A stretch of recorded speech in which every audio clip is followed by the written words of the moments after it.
5 crianças afogadas em uma banheira. O que será que aconteceu? Olá, investigadores, tudo certinho com vocês? Eu sou a Renata. Está começando mais uma cena do crime para você. Quero agradecer pela paciência de vocês terem esperado eu voltar com os vídeos. Para quem não está entendendo nada, eu me mudei recentemente e aí, além de ter toda uma demanda aí com relação à mudança, precisar de tempo para me reorganizar, eu também fiquei sem internet. Então, precisei desse tempinho, mas já estou de volta. Organizei também um novo cenário para vocês. Ainda está faltando algumas coisas aqui que vai vindo aí aos pouquinhos. Mas enfim, sem delongas, vamos ao caso. Só quero pedir para que você já se inscreva aqui no canal se ainda não for inscrito, ativa o sino de notificações, deixa o teu like, compartilha com amigos, familiares, me acompanha nas redes sociais e torne-se membro aqui do canal, como esses maravilhosos e maravilhosas aqui que já se tornaram e estão apoiando. E vamos ao caso após a vinheta. Andrea Yates nasceu em Houston, no Texas. Ela era filha de Jutta Carey e Andrew Emmett Kennedy. Ela é a mais nova de 5 filhos e foi criada dentro de uma família super católica. Ela sempre se destacou na escola, participava de vários esportes e chegou a ser líder do grupo de natação. Tirava boas notas, ou seja, era uma garota exemplar, uma estudante excelente. No ano de 1986, ela concluiu sua graduação em enfermagem, onde trabalhou como enfermeira no Centro contra o Câncer da Universidade do Texas, isso até o ano de 1994. Em 1989, ela conheceu Russell Yates, conhecido como Rusty. Na época, ele tinha 25 anos e logo foram morar juntos. E no dia 17 de abril de 1993, eles realmente resolveram ali firmar os laços, se casando ali no papel, né? O casal tem um sonho de montar uma família aí numerosa, ter vários filhos, isso dentro da religião católica, e o sonho deles também era que os seus filhos tivessem nomes bíblicos. Eles sempre disseram que teriam quantos filhos a natureza pudesse fazer com que eles tivessem. Bom, pouco tempo depois, o casal resolveu comprar uma casa pequena ali de 4 cômodos, e isso após o nascimento do seu primeiro filho, já na cidade de Friendswood, em fevereiro de 1994, Rush aceitou um emprego na Flórida e acabou se mudando com a família para um pequeno trailer em Seminole. O casal não tinha muito dinheiro. Andrea era responsável por criar e educar Noah, enquanto seu marido trabalhava ali fora de casa para poder sustentar a família. Depois do nascimento do seu terceiro filho, o Paul, a família decidiu voltar para Houston e lá eles compraram um mini ônibus, onde eles transformaram esse transporte em um motorhome, ou seja, para que eles pudessem ali morar dentro desse transporte, né? Que na verdade virou ali uma casa móvel. Foi depois do nascimento do quarto filho, Luke, que Andrea começou a mostrar algum potencial ali, mostrar o início, na verdade, de depressão. E os sintomas começaram a se agravar. Acredita-se que a depressão dela aumentou depois dela ter ouvido alguns sermões do pastor Michael Peter. Esse pastor foi o mesmo que vendeu esse micro-ônibus aí para o casal. O casal e os filhos, eles não frequentavam nenhuma igreja ali de forma bem regrada, porém 3 vezes na semana eles recebiam visitas de amigos ali que frequentavam a igreja e também eles ofereciam alguns estudos bíblicos na sua casa, ou seja, no seu motorhome. Infelizmente, Rusty, né, ele nunca foi um pai que ajudou na educação dos filhos. André, ela acabava educando os filhos sozinhos, inclusive eles não iam para a escola, porque o pai acreditava que dentro de casa a educação seria melhor, mas essa responsabilidade ficou toda nas costas da mãe, enquanto ele realmente só trabalhava ali para sustentar a família. Rush dizia que não via necessidade dos filhos irem para a escola, socializar com outras crianças, isso poderia levar eles para um mau caminho, eles começarem a aprender coisas erradas. Então acabou que aí eles tiveram já a quinta filha, né? Ou seja, eram 4 meninos e uma menina, e Andrea passava o dia todo com essas 5 crianças em casa. Infelizmente, no dia 20 de junho de 2001, Andrea resolveu afogar os seus 5 filhos na sua banheira. Aí a mais nova tinha apenas 6 meses de vida e o filho mais velho tinha 7 anos. A mãe, ela afogou primeiro a bebezinha de 6 meses e por último foi Noah, o seu primogênito, né, o seu filho de 7 anos, ou seja, o mais velho. Em depoimento à polícia, ela declarou que de todas as crianças, na verdade, foi tudo muito doloroso para ela, porém de todas as crianças que ela mais sentiu foi o seu primogênito, Noah. Isso porque ele gritou muito, ele tentou muito lutar ali pela vida dele, e enquanto ela afogava o seu filho, ela chorava e implorava por perdão e desculpas para ele. A casa apresentava várias pegadas molhadas, ou seja, né, com exceção da bebezinha, os outros 4 filhos, eles tentaram lutar muito pela sua vida, porém eles não conseguiram resistir, né? Ela, por ser adulta também, mais forte, ela conseguiu, infelizmente, tirar a vida de todos eles. E uma coisa que é bem curiosa é que o cão da família que vivia solto 24 horas, nesse dia foi encontrado amarrado, ou seja, preso ali num cômodo. Isso justamente porque ela não queria ser interrompida, ela queria realmente que essa ação dela não fosse interrompida e que fosse concluída. Então, como o cão poderia ali acabar atrapalhando, ela decidiu, chamando a atenção também, né? Então, ela decidiu amarrar ele num canto enquanto ela cometia essa atrocidade aí contra os seus filhos. Outra curiosidade também é que assim que ela afogou as crianças, ela logo ligou para a polícia para dizer o que tinha acontecido e na sequência ela ligou também para o marido, que na época trabalhava como engenheiro da NASA, dizendo e repetindo apenas 3 palavras: está na hora. Os transtornos mentais da Andrea levaram ela a acreditar que seus filhos estavam sob influência de uma força superior maligna. Ela acreditava que os matando, ainda crianças ali, né, poderia preservar sua inocência e assim vencer o demônio, como ela mesma dizia. Ela acreditava que não estava sendo uma boa mãe para os seus filhos e que esta forma eles cresceriam ali, no caso eles subiriam, né, eles iriam para o céu e interrompendo ali o crescimento deles em vida na terra, né?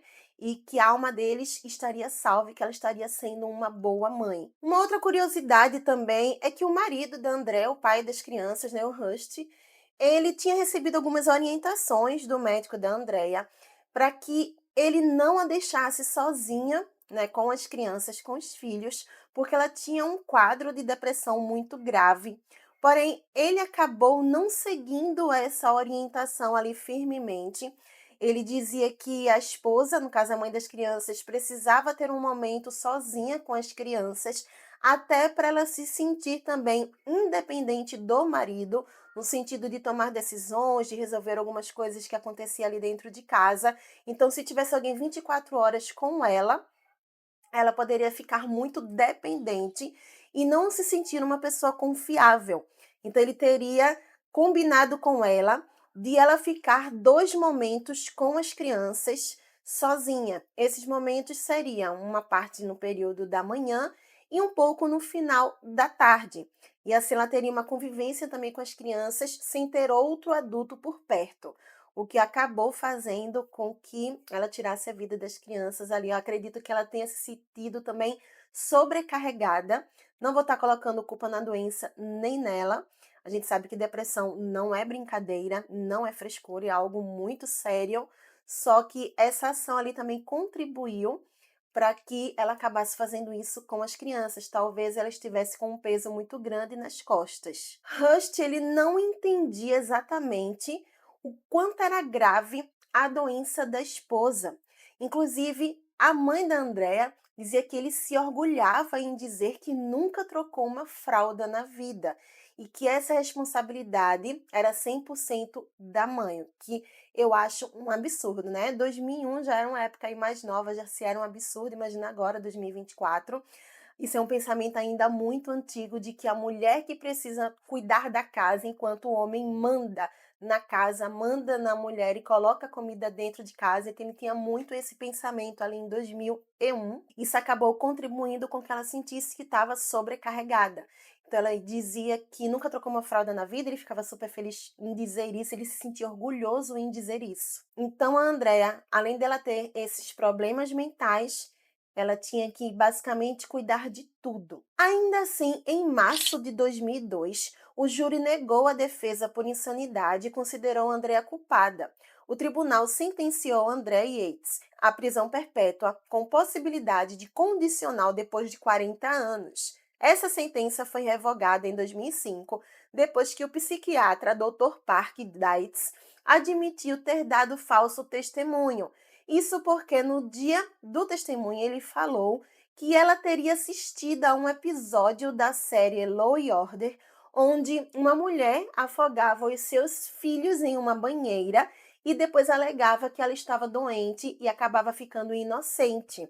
Porém, tiveram outras testemunhas, várias pessoas que disseram que esse episódio nunca existiu, que nunca foi ao ar e que isso realmente era um testemunho falso dele. Já no dia 9 de janeiro de 2006, Andrea Yates declarou-se inocente por razões de insanidade. No dia 1º de fevereiro de 2006, ela foi libertada sob fiança com a condição de que se internasse numa unidade de tratamento de saúde mental. Em 26 de julho de 2006, depois de 3 dias de liberações, o júri declarou Andrea inocente por insanidade, como definido pelo estado do Texas. Ela foi consequentemente admitida no Hospital North Texas State, em Vernon Campus. Em janeiro de 2007, Andrea foi transferida para um hospital de saúde mental de segurança mínima em Cavalier, também no Texas, e já teve a oportunidade de apelar para voltar a viver em sociedade, o que ela nunca fez. Segundo ela, ela se sente bem estando internada. Ela passa a maior parte do tempo pintando e escrevendo cartões que são vendidos pelo correio para a Fundação Infantil da prisão e no hospital. E ela diz que não quer ser solta, que ela se sente muito bem ali internada. Ela meio que tem medo também de voltar à sociedade e voltar a ter ali essa doença, ou seja, retomar, né, a ter os sintomas de depressão. Hust, né, o seu ex-marido, ele pediu o divórcio, que foi concedido em 2005, porém, em entrevista, ele afirmou que não culpa ela pela morte dos filhos, mas sim que ele culpa a doença. E, gente, querendo ou não, ele teve uma parcela de culpa ali, no sentido que ele delegou, né, que ele acabou abrindo mão da doença, no sentido de acreditar que realmente era algo grave, de estar mais próximo da esposa, já que ele trabalhava, que colocava o dinheiro em casa, ele poderia talvez pagar uma pessoa que tomasse conta dela e das crianças para não deixar ela tão sobrecarregada. É uma coisa muito complicada isso, porque tem gente que diz, depressão é frescura. Tem gente que diz, ela teve uma grande parcela de culpa. Não, quem teve uma parcela de culpa foi ele. Não, gente, vamos juntar os três. Teve a doença, teve ela, teve ele. Eu quero que vocês digam aqui no comentário o que vocês realmente acham, a opinião de vocês é muito importante. Ele liga para a ex-esposa, né, para Andrea, uma vez por mês. E ele também costuma visitar ela uma vez por ano. Ele se casou novamente em 2006 com uma moça chamada Laura, com quem ele teve mais um filho, porém eles acabaram se separando em seguida e hoje em dia não se sabe exatamente onde ele está nem onde ele trabalha, ele prefere manter discrição. É um caso forte, né? Porque a gente sabe que depressão leva as pessoas a cometerem várias loucuras e aí afogar 5, não só crianças, não só pessoas, mas 5 filhos seus. Eu acho que ela estava se sentindo ali com a corda no pescoço, né? Uma expressão que a gente utiliza muito aqui no Nordeste. Ela tá com a corda no pescoço, ou seja, se sentindo enforcada, né? Tem palavras aqui que é meio difícil de dizer. Se sentindo extremamente sufocada. E a única solução que ela achou para isso seria tirar a vida das crianças. Inclusive, ela nunca fugiu, né? Assim que aconteceu, ela já ligou para a polícia, já ligou para o marido, dizendo que estava na hora. Ou seja, era algo que ela já estava ali realmente no extremo e ela escolheu aquele dia para poder fazer aquilo. Por isso que eu digo, você que tem alguém dentro de casa que sofre, que tem os sintomas da depressão, tenham cuidado, prestem atenção, olhem ao redor, né? Pesquisem mais sobre essa doença, que ela não é frescura. A pessoa também pode acabar tendo uma parcela de culpa, não no sentido, tipo, no caso dela, do que fez, né? De ter tirado a vida ali dessas crianças. Mas no sentido de até que ponto ela buscou ajuda, até que ponto ela insistiu por essa ajuda. A gente sabe também que não é tão fácil assim, que você pode até procurar ajuda, mas no primeiro momento que aquilo é negado, você acaba se frustrando mais ainda, entrando mais ainda em depressão.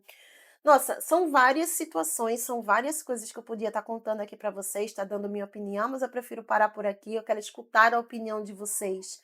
Me digam se vocês já conheciam este caso. Se não, me avisa aqui também nos comentários. Quero pedir mais uma vez para que você compartilhe esse vídeo com amigos, familiares que você sabe que gosta, que se interessa por esse tipo de conteúdo. Mais uma vez, se inscreva aqui no canal. Se chegou até o final e ainda não se inscreveu, ative o sino de notificações, deixa o teu like, me acompanha nas redes sociais e torne-se membro aqui do canal. Apoia a criadora de conteúdo aqui que traz esses casos para vocês. E eu te vejo no próximo vídeo Investigadores.